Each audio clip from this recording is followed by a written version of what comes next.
घरेलू मामला था जिस पर एक घरेलू खतून अपनी जान से हाथ धो बैठती है। मियाँ बीवी के ताल्लुकात आपस में ठीक नहीं थे। तीन भाई एक ही घर में रहते हैं तो उसमें मुआशी अदम तवाज़ुन भी है। आयशा यासीन थी, वो अपने खामद के रवैये से मुतमिन नहीं थी और खामद भी उसके रवैये से मुतमिन नहीं था। अगर हम मुलजिम की बात करें तो आपने अरेस्ट कैसे किया, क्या वो मौके से फरार हो गया था? अस्सलाम वालेकुम नाजरीन, मैं हूं फैजान खालिद। नाजरीन, फैसलाबाद में आए रोज एक ऐसा वाकया सामने आता है जो कि दिल को दहला देता है।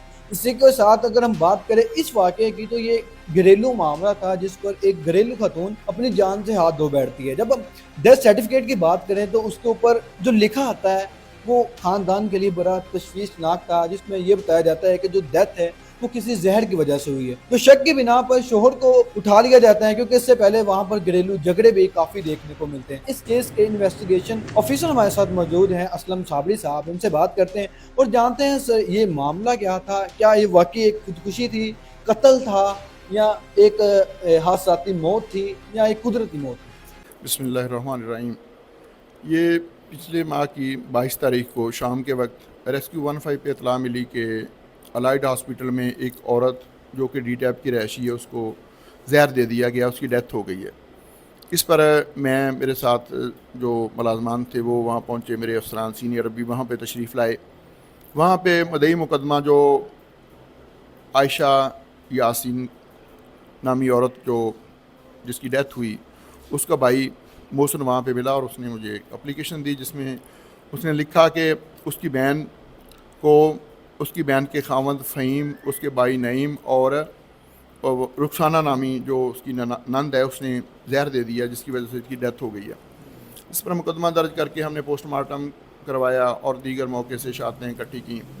उसके बाद मदइयों से की बात सुनी, फिर मुल्ज़मान को शामिल तफ्तीश किया तो उसमें ये बात सामने आई कि जो डेथ सर्टिफिकेट उसमें काज ऑफ डेथ लिखी हुई है अननोन पॉइजनिंग, तो कुछ सिम्टम भी थे जहर खुरानी के। तो उसको इन व्यू रखते हुए हमने अभी जो है वो उसके खामद फ़हीम को गिरफ़्तार किया है, उसका रिमांड लिया हुआ है और इंटेरोगेशन कर रहे हैं।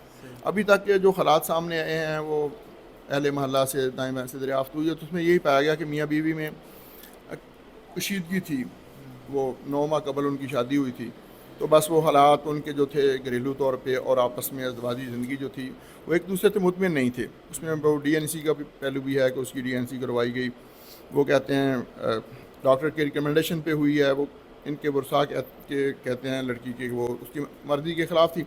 बहर कैफ उसमें यह था कि इनकी आपस में कशीदगी इस हद तक बढ़ गई थी कि खामद के रवैये की वजह से बीवी तंग थी और बीवी के रवैये से भी खामद मुतमिन नहीं था। तो ये अभी तक की जो इंटेरोगेशन इसमें यही बात आई है कि खामद के रवैये की वजह से ये वाक़या रूनुमा हुआ। उसमें यह है कि मेन चीज़ दो जॉइंट फैमिली है, 3 भाई हैं, अलग-अलग कमरे हैं तीनों के। कुछ के माली हालात बेहतर हैं, कुछ के इनके जो हैं वो माली हालात दूसरे भाई से थोड़ा कम है। तो इसमें यह है कि घरेलू झगड़े की वजह जो है वो अदम बर्दाश्त होती है। अभी ज़िंदगी, पहले कभी ज़िंदगी सादा होती थी, एक ही घर में एक ही जगह पे एक किचन चलता था, सारे मामला सादा होते थे, कम खर्चा होता था। तो अभी जो नुमाइश का दौर आ गया है, एक दूसरे से बढ़ जाने का, आगे बढ़ने का मामला, अच्छे कपड़े, उससे भी अच्छे कपड़े, जेवर उससे भी अच्छा जेवर, तो औरतों में ये बात जो है ना वो पाई जाती है। जिस वजह से बाज़ औक़ात जो खामद अपनी बीवी के उस लिहाज से अखराजात को पूरे नहीं कर सकता जो वो दूसरी के साथ उसका कंपैरिजन कर सके, तो वो उसमें फिर ऐसे हालात पैदा हो जाते हैं। फिर दीगर वजूहात भी होती हैं घरेलू झगड़ों में, अदम बर्दाश्त है आजकल। तो इस वजह से ये भी इस केस में ऐसा ही है कि मियाँ बीवी के दरमियान जो झगड़ा था वो इस लेवल तक पहुँच गया कि एक नाकाबिल तलाफ़ी नुकसान है कि as per contents of application हम बाउंड है मुकदमा दर्ज करने के उन दफ़ात में जो एलिगेशन होता है। तो उसमें यह है कि कत्ल अहमद है, 302 है, 337 जे है, जहर खुरानी है और उसके बाद उसका चौथी है कॉमन इंटेंशन है, इनके साथ मुकदमा दर्ज हुआ है। लेकिन फाइनली जब हम देखते हैं तफ्तीश को कंक्लूड करते हैं तो उसमें फिर बात बात एज इट इज़ हो जाता है, कभी एडिशन हो जाता है, कभी डिलीशन हो जाता है, कभी उसमें कोई तरमीम हो जाती है। तो ये अभी इंटेरोगेशन हो रही है, तफ्तीश जारी है। फ़ाइनल जब करेंगे, चलान अदालत में देंगे तो उसमें जो दफ़ात प्रूव होंगी वो लगाई जाएंगी।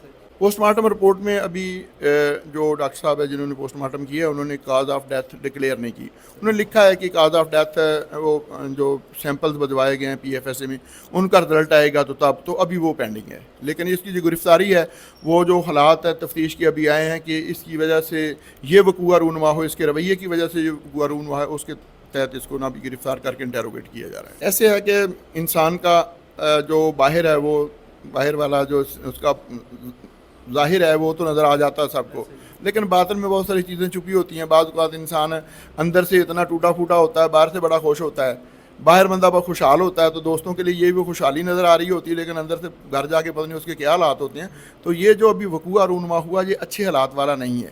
اگر ظاہر باہر خوش باش بھی تھا تو گھر جا کے تو اس کے معاملات خراب ہی تھے, تب یہ واقعہ رونما. یہی ہے مشورہ ہے میرا کہ بچپن سے لے کے بچے جو ہیں ان کو بھی سمجھائیں, اپنے گھر والوں کو بھی سمجھائیں.